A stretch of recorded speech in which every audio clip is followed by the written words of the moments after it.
BJP Pratapgarh মণ্ডলের উদ্যোগে বিজয় মিছিল অনুষ্ঠিত হয় রবিবার। বিদ্যাসাগর স্থিত মণ্ডল কার্যালয় থেকে এলাকার নেতাকর্মীরা মিছিলে বিভিন্ন পথ পরিক্রমা করে। সেই মিছিল বনকুমারী বাজারে গিয়ে শেষ হয়। উপস্থিত ছিলেন প্রদেশ বিজেপির সভাপতি রাজীব ভট্টাচার্য, ডেপুটি মেয়র মনিকা দাস দত্ত, মণ্ডল সভাপতি চিত্তরঞ্জন দেব সহ আরো অনেকে। নির্বাচনের শাসক দলের পক্ষে রায় দেওয়ায় রাজ্যবাসীকে কৃতজ্ঞতা জানিয়েছেন সভাপতি রাজীব ভট্টাচার্য।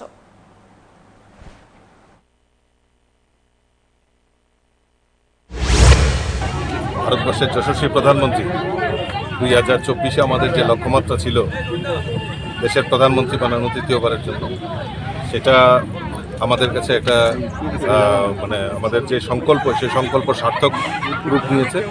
তৎসঙ্গে ত্রিপুরা রাজ্যেও আমরা ভারতীয় জনতা পার্টির যে জয়, এটা সারা ভারতবর্ষের মধ্যে নজর কাড়া জয়। এই জয় মানুষের জয়। সাধারণ মানুষ যেভাবে ভারতীয় জনতা পার্টির উপরে পূর্ণ আস্থা রেখেছে, তার জন্য আমি আপনাদের মাধ্যমে সমস্ত রাজ্যবাসীকে ধন্যবাদ জানাচ্ছি। তার পাশাপাশি আজকে বিভিন্ন জায়গায় আমাদের যারা মণ্ডলের কার্যকর্তা, জেলার কার্যকর্তা, তারা এই জয়টাকে উৎসবে পরিণত করার জন্য একটা বিজয় উৎসবের আয়োজন করেছে 13 প্রতাপগড় মণ্ডল কমিটির উদ্যোগে।